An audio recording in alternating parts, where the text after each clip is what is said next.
ನಮಸ್ಕಾರ ಎಲ್ರಿಗೂ, welcome back to Naveen Nandipura YouTube channel. ಇವತ್ತು ನಾನು ನೋಡಿರೋ ಹೊಸ ಮೂವಿದು ರಿವ್ಯೂ ಕೊಡೋಕೆ ಬಂದಿದ್ದೀನಿ. ಆ ಮೂವಿ ಯಾವುದಂದರೆ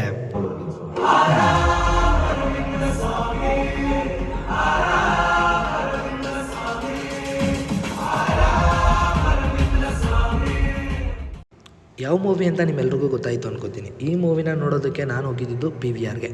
ಸೊ ಈ ಮೂವಿನ ನನ್ನ ಜೊತೆ ಇನ್ನೊಂದು 8-10 ಜನ ಟೋಟಲ್ ಒಂದು 10 ಜನ ಇದ್ವಿ ಅನ್ಕೋತೀವಿ ಈ ಶೋನ ನೋಡೋದಕ್ಕೆ.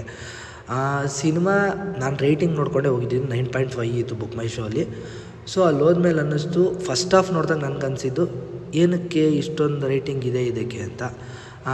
ಬಟ್ ಫಸ್ಟ್ ಹಾಫ್ ನೋಡಿದಾಗ ಅನ್ಸಿದ್ದು ನನಗೆ ಇದು OTTಗೆ ಬರ್ಬೋದಾಗಿತ್ತು ಮೂವಿ. ಚೆನ್ನಾಗೇ ಇದೆ, ಬಟ್ ಥಿಯೇಟ್ರಲ್ಲಿ ಕೂತ್ಕೊಂಡು ನೋಡೋ ಥರ ಇಲ್ಲ ಅಂತೆಲ್ಲ ಅನ್ನಿಸ್ತು. ತುಂಬ ಜನ ಯೂಟ್ಯೂಬರ್ಸು ವೀಡಿಯೋ ಕಂಟೆಂಟ್ ಕ್ರಿಯೇಟರ್ನೆಲ್ಲ ಹಾಕ್ಕೊಂಡು ಮಾಡಿದ್ದಾರೆ.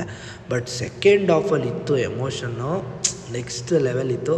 ಅವಾಗ ಅನ್ನಿಸ್ತು ವರ್ತ್ ಫಾರ್ ದ ಮನಿ, ಅಂದರೆ 150 ರೂಪಾಯಿ ಟಿಕೆಟ್ ಇಕ್ಕಿದ್ರು, ಅದಕ್ಕೆ ವರ್ತ್ ಅಂತ ಅನಿಸಿದ್ದು ಮೂವಿ ಇದು.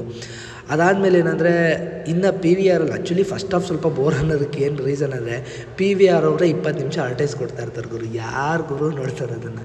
ಅದ್ರ ಜೊತೆಗೆ ಇವ್ರ ಮೂವಿ ಸ್ಟಾರ್ಟ್ ಆಗೋ ಅಷ್ಟರಲ್ಲಿ ಹಂಗೆ ಅನ್ನಿಸ್ತು ಅನಿಸುತ್ತೆ. ಬಟ್ ಓವರಾಲ್ ಮೂವಿ ತೊಗೊಂಡ್ರೆ ನಾವು ಕೊಡೋ ದುಡ್ಡಿಗೇನು ಮೋಸ ಇರೋಲ್ಲ. ಫುಲ್ಲು ಮೂವಿ ಎಂಟರ್ಟೈನಿಂಗ್ ಆಗಿರುತ್ತೆ. ಮತ್ತು ಒಂದೊಂದು ಕ್ಯಾರೆಕ್ಟ್ರಿಗೂ ಅದರದ್ದೇ ಆದ ಕ್ಯಾರೆಕ್ಟರ್ಗಳು ಕೊಟ್ಟಿದ್ದಾರೆ, ಮತ್ತು ಅದನ್ನೇನು ಕೊಟ್ಟಿದ್ದಾರೆ ಅಂತ ಕ್ಲೈಮ್ಯಾಕ್ಸಲ್ಲಿ ತೋರಿಸಿದ್ದಾರೆ. ಸಕ್ಕತ್ತಾಗಿದೆ ಮೂವಿ.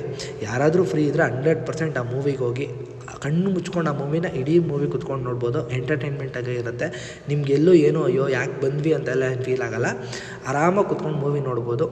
ಆರಾಮಾಗಿರೋ ಅರವಿಂದ್ ಸ್ವಾಮಿಗೆ ಇರೋ ಪ್ರಾಬ್ಲಮ್ಗಳೇನು, ಎಲ್ಲರೂ ಜೀವನನೂ ಎದುರುಗಡೆಯಿಂದ ಆರಾಮಾಗೆ ಕಾಣಿಸುತ್ತೆ ಅನ್ನೋದೇ ಈ ಮೂವಿ.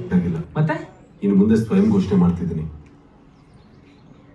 ನಾನೇ ಆರಾಮ ಅರವಿಂದ್ ಸ್ವಾಮಿ.